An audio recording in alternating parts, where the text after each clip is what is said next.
ഒരിടത്ത് ഒരമ്മയും മകനും ഉണ്ടായിരുന്നു. മകൻ്റെ പേര് അപ്പു എന്നാണ്. ഒരു ദിവസം രാത്രി അപ്പു ഭക്ഷണം കഴിക്കുന്ന സമയത്ത് അപ്പുവിനൊരു മോഹം. അമ്പിളിയമ്മാവനെ കിട്ടിയാൽ എങ്ങനെ ഉണ്ടായിരിക്കും? അതും പറഞ്ഞ് അവൻ ചുമ്മാ ചിണുങ്ങി കരയാൻ തുടങ്ങി. അമ്മ അപ്പോ നീ എന്തിനാ ഇപ്പൊ ചുമ്മാ ചിണുങ്ങി കരയുന്നത്? നിനക്കെന്താ ഇപ്പൊ പുതിയൊരു വാശി അമ്പിളിയമ്മാവനെ വേണമെന്ന്? അപ്പു പറഞ്ഞു, അത് പിന്നെ അമ്മേ, അമ്പിളിയമ്മാവനെ കിട്ടിയാ കൂടെ നക്ഷത്രങ്ങളും വരില്ലേ? അങ്ങനെ നക്ഷത്രങ്ങൾ നമ്മുടെ വീട്ടിൽ വന്നാൽ നമ്മുടെ വീടൊരു നക്ഷത്ര കൂടാരമാകുമല്ലോ. ആ നക്ഷത്ര കൂടാരം കാണാൻ എൻ്റെ കൂട്ടുകാരെല്ലാവരും വരും.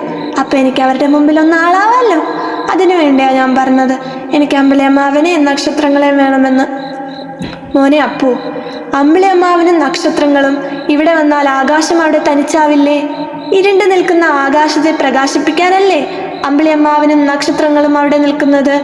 അവർ രണ്ടുപേരെയും നീ ഇവിടെ കൊണ്ടുവന്ന ആകാശം വീണ്ടും ഇരുട്ടിലാകുകയല്ലേ ഉള്ളൂ. പിന്നെയും തനിച്ചാകില്ലേ ആകാശം? അപ്പൊ പിന്നെ എന്തിനാ നീ അവരെ ഇങ്ങോട്ട് കൊണ്ടുവരുന്നത്? അയ്യോ, ആകാശത്തെ ഇരുട്ടിലാക്കിയിട്ട് എനിക്ക് അവരെ വേണ്ട. അങ്ങനെയാണെങ്കിൽ പിന്നെ ആകാശത്തിന് കൂട്ടായി അമ്പിളിയമ്മാവനും നക്ഷത്രങ്ങളും അവിടെ തന്നെ ഇരുന്നോട്ടെ.